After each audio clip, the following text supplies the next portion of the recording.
Hello నేను విశేషరావు. కవిత పాలన అంటే ఎలా ఉండాలో తెలుసా? అమ్మ పాలన. అమ్మ ఏ విధంగా బిడ్డలను చూసుకుంటుందో అలా చూసుకోవాలి పరిపాలన అంటే అని చెప్పి కవిత చెప్తూ ఉన్నారు. అంతేకాదు ఆవిడ కేసీఆర్ని వ్యతిరేకిస్తూ ఉన్నారు.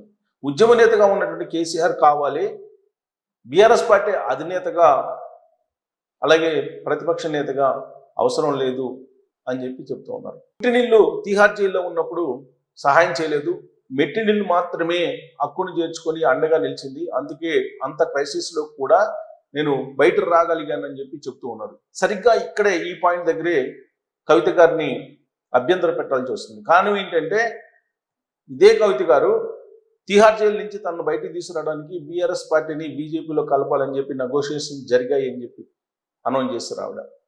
అంటే కవిత కోసం బీఆర్ఎస్ పార్టీనే తాకట్టు పెట్టేందుకు కేసీఆర్ గారు సిద్ధమయ్యారంటే తన బిడ్డని తిహార్ జైలు నుంచి బయటికి తీసుకురా వచ్చేటువంటి ప్రయత్నం చేశారనేది ఆవిడే చెప్పారు. కానీ ఇప్పుడు ఏమంటున్నారు ఆవిడ?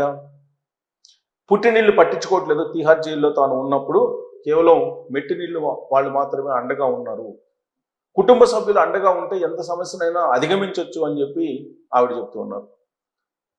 అంటే ఆవిడ గతంలో చెప్పిన దానికి ఇప్పుడు చెప్పిన దానికి కాంట్రడిక్షన్ కనిపిస్తూ ఉంది.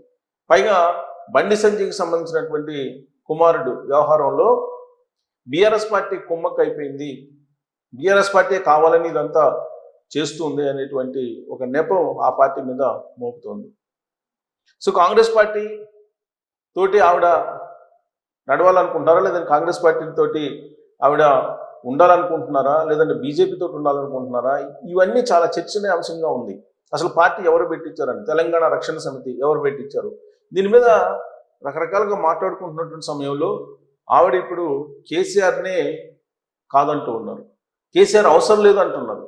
తన తండ్రి కేసీఆర్ని ఉద్యమ నేతగా మాత్రమే చూడాలనుకుంటున్నాను తప్పితే ఆయన్ని సీఎంగా కానీ ప్రతిపక్ష నాయకుడిగా కానీ బీఆర్ఎస్ పార్టీ అధినేతగా కానీ తాను చూడాలనుకోవట్లేదని చెప్పి ఆవిడ చెప్పడం అనేది ఏ దిశగా రాజకీయాన్ని ఆవిడ తీసుకెళ్లాలనుకుంటున్నారు అనే దాని మీద మీరు కామెంట్ చేయొచ్చు. Thank you.